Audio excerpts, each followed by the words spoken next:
Hello and welcome to episode 9 of 1975, The Ballads of the Whitlam Dismissal. And today we've got the sad, sad tale of the fall of Gough Whitlam.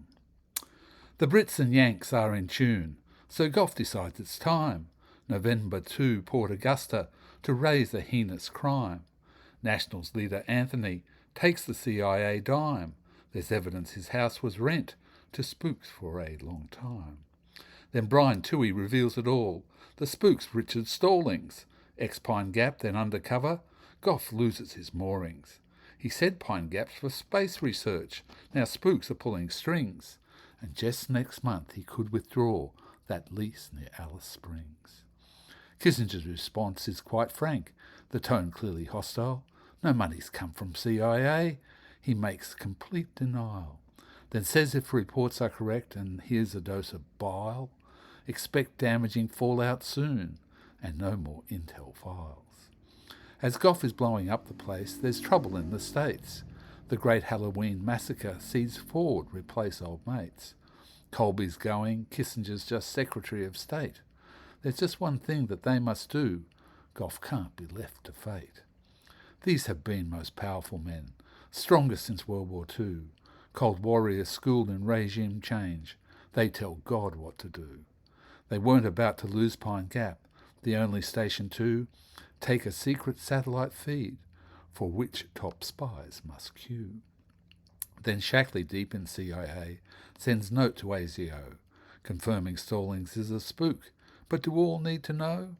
Does naming agents indicate Pine Gap's lid soon will blow? Cue threats to the alliance and cuts to the info flow. At Tangy's behest, John Farrens has been briefing John Kerr. The defence scientist has facts from Pine Gap that then stir. His call to Kerr that last weekend re-threats the Yanks to stir. Don't let them leave us in the dark. You must sack Gough, please, sir. Fraser's been using the Senate to stop the budget flow. Says Kerr should use reserve powers. Give Gough the mortal blow. Gough says it's time to break deadlock. Off to the polls we go. For a half-Senate election, he'll win and run the show. Then it's November 11, the last day Gough can call elections to resolve stalemate and crash through Fraser's wall.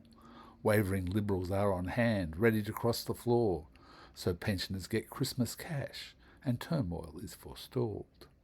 The actions at Yarralumna, Kerr's Canberra retreat. When Gough arrives to call the poll, Fraser's stashed in a suite.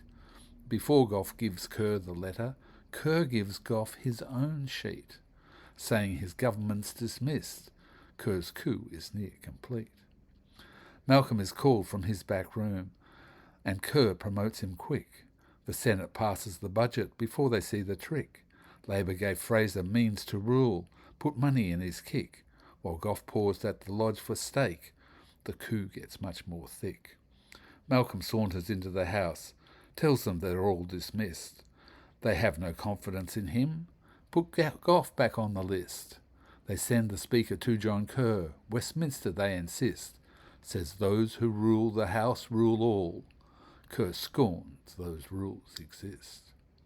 John Kerr sent David Smith, his man, to close democracy. From Parliament steps it's prorogued, a technicality. Then Gough tells us all maintain the rage. We do so peacefully. And Norman Gunston leads the throng, revolting comically. The campaign is a brutal race. We verge on anarchy. Shame Fraser, shame, or Gough must go. First Gough gets sympathy. Then Murdoch says unleash the beast. There's much mendacity. While Fraser's in caretaker mode, the bases get reprieved. The result of the election was a Liberal landslide, and there are many who, like Gough, conspiracy denied. But please consider all the facts, who told the truth, who lied. In the aftermath we'll soon see who worked for the dark side. So we're coming up to find out about the aftermath of the Whitlam dismissal.